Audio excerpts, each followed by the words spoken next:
పరమేశ్వరుడికి ఇచ్చిన మాటను తప్పిన సుందరర్ నాయనార్ తిరువట్రయూర్ అనే గ్రామం పొలిమేర దాటంగానే కంటి చూపును కోల్పోతారు. ఈ ప్రదేశంలో సుందరర్ స్వామివారిని తన కళ్ళును తిరిగి ప్రసాదించమని కోరగా స్వామివారు చేతి కర్రను ప్రసాదించారు. ఈ ఆలయంలో సుందరర్ నాయనార్ వారు కళ్ళు లేని వారిలా, నందీశ్వరుడు విరిగి ఉన్న కొమ్ముతో భక్తులకి వ్యత్యాసంగా దర్శనమిస్తారు. ఇక్కడ ఉన్న ఓండ్రీశ్వరర్ స్వామి వారిని సుందర నాయనార్ కీర్తించడం ద్వారా ఈ ఆలయం 276 పాదల్పెట్ర స్థలాలలో ఒకటిగా నిలిచింది. ఈ ఆలయాన్ని 1300 సంవత్సరాల క్రితం చోళరాజులు నిర్మించగా 16వ శతాబ్దంలో విజయనగర రాజులు ఎంతగానో అభివృద్ధి చేశారు.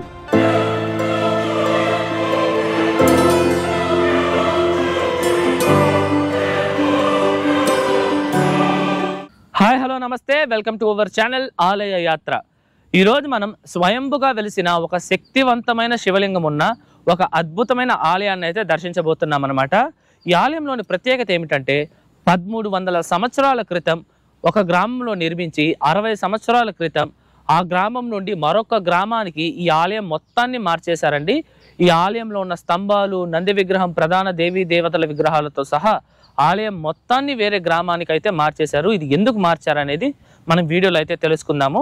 ఇంతకీ ఏంది ఆలయం అంటే శ్రీ ఊండ్రీశ్వరర్ స్వామి వారి ఆలయం. ఈ ఆలయం తమిళనాడులోని తిరువల్లూరు జిల్లాలో ఉన్న తిరువెంబాకం అనే ఒక గ్రామంలో అయితే ఉందన్నమాట.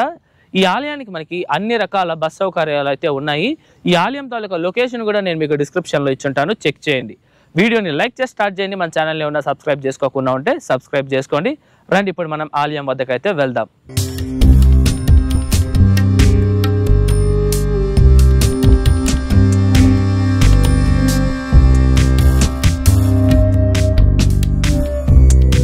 ఇదేనండి నేను మీకు చెప్పిన ఊండ్రీశ్వరర్ స్వామి వారి ఆలయము.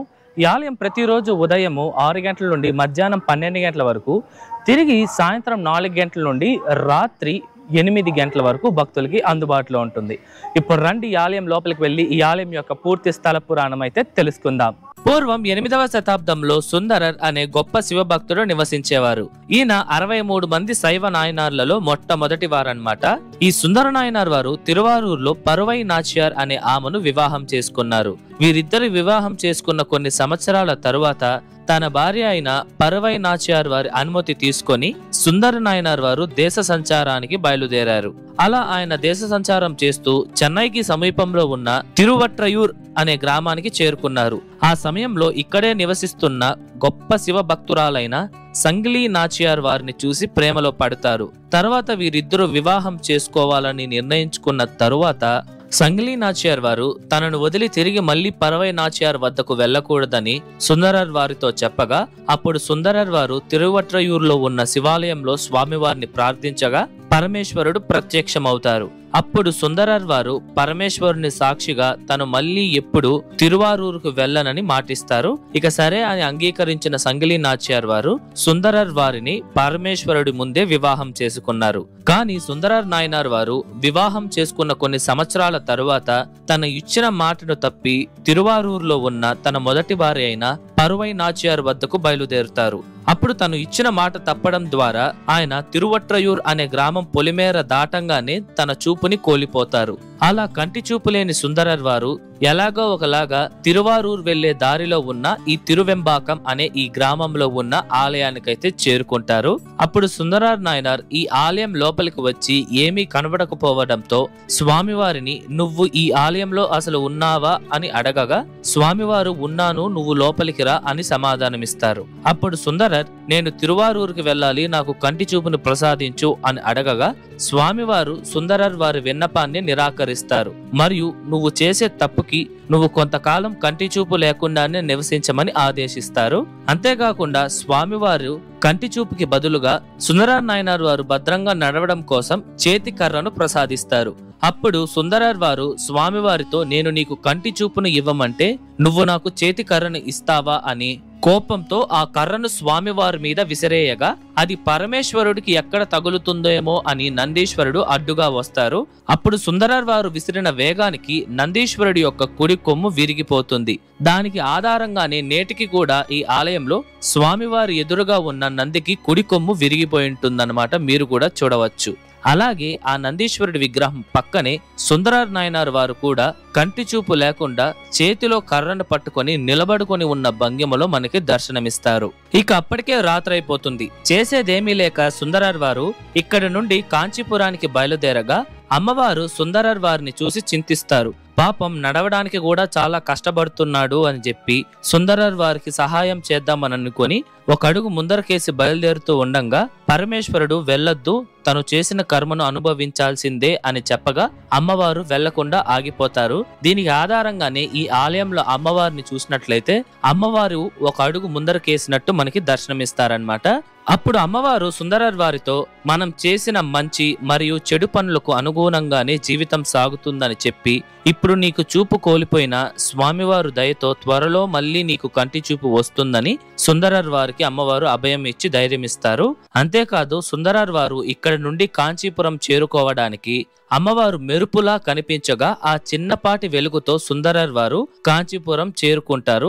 అలా చేరుకున్న తర్వాత అక్కడ ఉన్న ఏకాంబర్నాథర్ ఆలయంలో స్వామివారిని పూజించగా సుందరార్ వారికి ఎడమ కన్ను కనిపించడం మొదలవుతుంది. అక్కడి నుండి తిరువారూరులోని త్యాగరాజ స్వామి వారిని దర్శించిన తరువాత కుడి కన్ను కూడా కనబడడం మొదలవుతుందన్నమాట.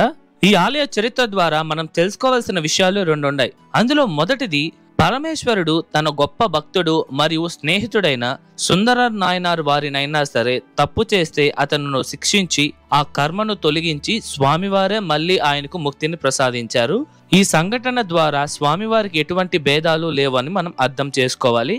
రెండో విషయం ఏమిటంటే స్వామివారు తను అడిగిన వరం ప్రసాదించలేదని ఆ క్షణంలో కోపానికి లోనైన సుందరార్ వారు తర్వాత స్వామివారిని పూజించకుండా లేరు, మళ్ళీ స్వామివారి దగ్గరికే వెళ్లి పూజలు చేశారు.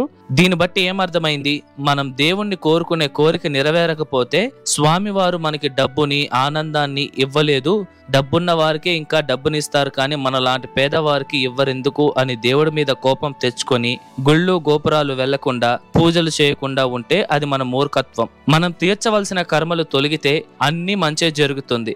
అంతవరకు దేవుడే దిక్కని మన పనులు సక్రమంగా చేసుకొని దేవుణ్ణి పూజించడం మాత్రమే మన చేతుల్లో ఉంది.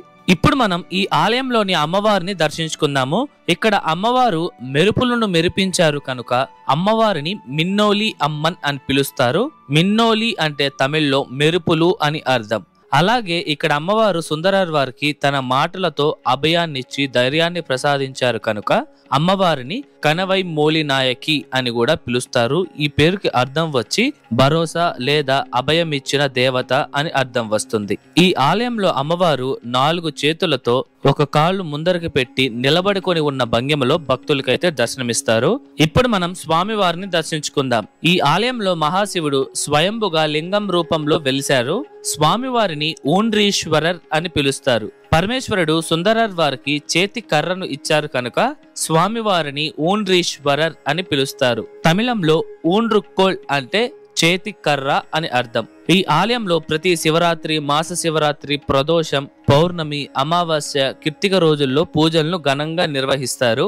అలాగే ప్రతి సంవత్సరం మే, జూన్ నెలల్లో బ్రహ్మోత్సవం అంగరంగ వైభవంగా జరుగుతుంది.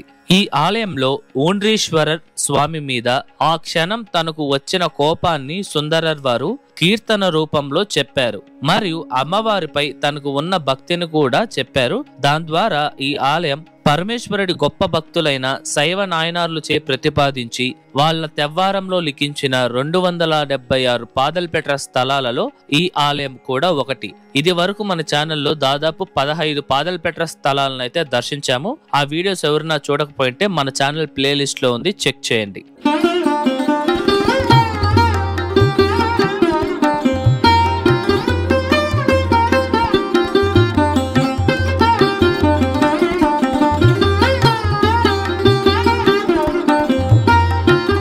ఇప్పుడు మనం ఈ ఆలయం యొక్క పూర్తి నిర్మాణ చరిత్రను అయితే తెలుసుకుందాం. ప్రస్తుతం ఉన్న ఈ ఆలయం కట్టడం అంతా 1968వ సంవత్సరంలో నిర్మించడం జరిగింది. కానీ లోపల ఉన్న రాతి కట్టడాలు మొత్తం 1300 సంవత్సరాల క్రితం చోళరాజులు చాలా అద్భుతంగా నిర్మించారు. చోళరాజుల తర్వాత 16వ శతాబ్దంలో విజయనగర రాజులు కొంతవరకు అభివృద్ధిని అయితే చేశారు. ఈ ఆలయం దాదాపు 1 ఎకరా విస్తీర్ణతలో ఉంటుంది. ఈ ఆలయానికి ఎటువంటి గోపురాలు లేవు. బదులుగా తూర్పు మరియు దక్షిణ ముఖముగా 2 ప్రవేశ ద్వారాలు అయితే ఉన్నాయి. మనకి మొదట్లోనే బలిపీఠం, ధ్వజస్తంభం మరియు అద్భుతమైన మండపంలో నందీశ్వరుడు మనకి దర్శనమిస్తారు. ప్రదోషం సమయంలో అయితే ఈ నందికి పూజలు ఘనంగా జరుగుతాయి. ప్రధాన మందిరం చుట్టూ ప్రదక్షిణ చేసేటప్పుడు వినాయకుడు, దక్షిణామూర్తి, లింగోద్భవర్, బ్రహ్మదేవుడు, ఆఖరిగా దుర్గాదేవి అమ్మవార్లు మనకి దర్శనమిస్తారు. అలాగే ఈ ప్రాంగణంలోనే మనకి వినాయక స్వామికి ప్రత్యేక మందిరం మరియు వల్లి దేవసేన సమేతంగా ఉన్న సుబ్రహ్మణ్య స్వామికి ప్రత్యేక మందిరాలు అయితే ఉన్నాయి. అలాగే ఈ ఆలయంలో మనం అతి ముఖ్యంగా దర్శించవలసింది కాలభైరవ స్వామిని అన్నమాట. మనం బయట ధ్వజస్తంభం అలాగే బలిపీఠం ఉంటుంది కదా, ఆ పగుదిలోనే మనకి ఒక చిన్న మందిరంలో కాలభైరవ స్వామి అయితే ఉంటారనమాట. సాధారణంగా మనకి కాలభైరవ స్వామి 4 చేతులతో దర్శనమిస్తారు. కాకపోతే ఈ ఆలయంలో ప్రత్యేకత ఏమిటంటే కాలభైరవ స్వామి 8 చేతులతో అయితే దర్శనమిస్తారు. మీరు కూడా దర్శించుకోవచ్చు. ఈ కాలభైరవ స్వామి చాలా శక్తివంతుడని అయితే చెప్తారు. అసలు నిజానికి ఈ ఆలయాన్ని తిరువెంబాకం అనే ఈ గ్రామంలో నిర్మించలేదు. పూర్వం చోళరాజులు 7వ శతాబ్దంలో ఇక్కడ నుండి కొంత దూరంలో ఉన్న తిరువలంబుదూర్ అనే గ్రామంలో కుసస్థలియార్ అనే నదికి సమీపంలో నిర్మించారు. మరి అక్కడ ఉన్న ఆ ఆలయం తిరువెంబాకం అనే ఈ గ్రామానికి ఎలా వచ్చింది అంటే 1942వ సంవత్సరంలో బ్రిటిష్ గవర్నమెంట్ చెన్నై నగరానికి నీటి కొరత ఏర్పడిందని ఈ నదిపై పూండి అనే ఆనకట్టను నిర్మించాలని నిర్ణయించుకున్న తరువాత ఈ ఆలయం ఉన్న తిరువలంబుదూర్ అనే గ్రామంతో సహా మిగతా కొన్ని గ్రామాలను ఖాళీ చేయించి వాళ్ళైతే స్వాధీనం చేసుకున్నారు. దాని తర్వాత ఈ తిరువెంబాకం అనే గ్రామంలో ఈ ఆలయ నిర్మాణం కోసం 1 ఎకరా విస్తీర్ణతను కేటాయించి నిర్మాణాన్ని అయితే ప్రారంభించారు. ఆ సమయంలోనే 1300 సంవత్సరాల క్రితం నిర్మించిన ఈ ఆలయంలోని స్తంభాలను, విగ్రహాలను, మండపాలను, ప్రధాన దేవీ దేవతల మూర్తులను అక్కడి నుండి ఈ ప్రదేశానికి తరలించి ఇక్కడ వాటిని పునర్నిర్మించారు. మరొక విషయం, ఈ ఆలయంలో ఉన్న శివలింగం ఆ సమయంలో స్వయంభుగా వెలిసింది. కానీ ఆ గ్రామం నుండి ఆలయాన్ని మార్చేటప్పుడు అక్కడి నుండి పెకలించి ఈ యొక్క ప్రదేశంలో ప్రతిష్ఠించారన్నమాట. అంటే స్వయంభుగా వెలిసి ప్రతిష్ఠింపబడిన శివలింగమే ఈ శివలింగం. సరే, 1300 సంవత్సరాల క్రితం చోళరాజుల కాలంలో తిరువలంబుదూర్ అనే గ్రామంలో నిర్మించిన నిజమైన ఊండ్రీశ్వరర్ ఆలయం కానీ ఆ గ్రామం కానీ ఎక్కడుందనే కదా అనుకుంటున్నారు. ఆ ఒక గ్రామం ఈ కుసస్థలియార్ అనే నది కింద నీటితో మునిగిపోయిందన్నమాట. ప్రస్తుతానికి ఎవరు చూసేకి కాదు. ఈ విషయం ముందుగానే గమనించిన బ్రిటిష్ గవర్నమెంట్ వాళ్ళు ఆలయాన్ని ఇక్కడి నుండి తిరువెంబాకానికి అయితే షిఫ్ట్ చేశారండి. అంతేకాదు ఈ నది కిందన దాదాపు 10 నుండి 15 గ్రామాలు అయితే ఉన్నాయి. మీరు కూడా ఒకసారి ఆ కుసస్థలియార్ నదిని చూడండి.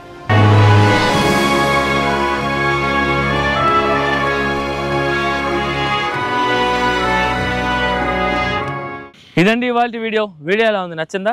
ఐ హోప్ ఈ ఆలయం తాలూకు పూర్తి చరిత్ర మీకు అర్థమయ్యేలా నేను చెప్పాను అనుకుంటున్నాను. మీకు ఎటువంటి డౌట్స్ ఉన్నా సరే కమెంట్స్లో తెలియజేయండి, నేను మీకు పక్కా రిప్లై ఇస్తాను. అలాగే ఈ వీడియోకి ముందు మన ఛానల్లో 1000 సంవత్సరాల క్రితం మరణించిన చోళరాజు సమాధి మీద నిర్మించిన ఒక అద్భుతమైన శివాలయం వీడియో, అంతేకాకుండా 276 పాదలు పెట్ట స్థలాలలో ఒకటైన విల్వనాథీశ్వరర్ ఆలయము, ఈ వీడియోస్ ఎవరైనా చూడకపోయింటే వాటి లింక్స్ నేను డిస్క్రిప్షన్లో ఇచ్చుంటాను, చెక్ చేయండి. ఈ వీడియో ఎలా ఉంది, నచ్చిందా? నచ్చితే లైక్ చేయండి, మీ ఫ్రెండ్స్ అండ్ ఫ్యామిలీస్కి అయితే షేర్ చేయండి. మర్చిపోకుండా మన ఛానల్ అయితే సబ్స్క్రైబ్ చేసుకోండి. మరొక అద్భుతమైన ఆలయం వీడియోతో మీ ముందరికి వస్తా. అంతవరకు మీ శివవరప్రసాద్ సైనింగ్ ఆఫ్.